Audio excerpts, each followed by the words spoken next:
তোমরা সবাই জানো এখন আমি দেশের বাড়িতে আছি। যেহেতু আমার দেশের বাড়িতে একটু বাড়ির কাজ চলছে, তার জন্য এখানে আমি টানা 10 দিন আছি। আর কালকে রাত্রে হঠাৎ করে আমার ছোটো ভাগনা একটু অসুস্থ হয়ে পড়েছে, তাই সবাই এখানে এসেছে। এসে ডাক্তার দেখিয়ে ওকে নিয়ে ছুটি করে এনে আজকের আমাদের বাড়িতে এসেছে সবাই। ছর্দি এসেছে, ছর্দির বৌমা, মেয়ে, জামাই সবাই এসেছে। যেহেতু আমরা আগের দিনকারে টাইবিম ঢালাই করেছিলাম, কেউ ছিল না, শুধু আমার দেওর, ভাসুর, দেওর টেওর এরা ছিল।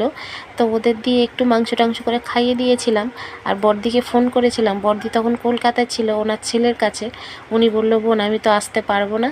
তো যেহেতু আজকের ছর্দিরাও এসেছে, ভাগনা ভাগ্নিরাও এসেছে, তো ভাবলাম কি একটু মাংস নিয়ে আসি, এনে সবাইকে করে খাওয়াই।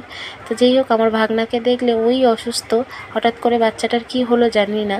তো যাই হোক, মাংস টাংস করে রান্না করে সবাইকে খাইয়ে সবাই গল্প করছে। আর আমি আর তোমাদের দাদাভাই এখন যাচ্ছি, যেহেতু আমাদের গাঁথনি শুরু করতে হবে। তো তোমাদের দাদাভাই একা বালি ফেলছে, আমাকে একটু ওর হাতে হাতে কাজ করতে হবে, তাই জন্য করে সবাই গল্প করছে। আমি চলে এসেছি এই যে তোমাদের দাদাভাইয়ের কাছে কাজ করতে। আর একার পক্ষে তো সম্ভব হয় না, সবাই যেহেতু মানে হাতে হাতে নিজেরা কাজ করছি, লেবার মিস্ত্রি ধরিনি। তো চলো, আমি ভিডিওটা তোমাদেরকে দেখাচ্ছি এই জন্য, দেশের বাড়িতে কত কিছু ভালো লাগে, তাই না? তো চলো কাজ করি, সবাই ভালো থেকো, টাটা।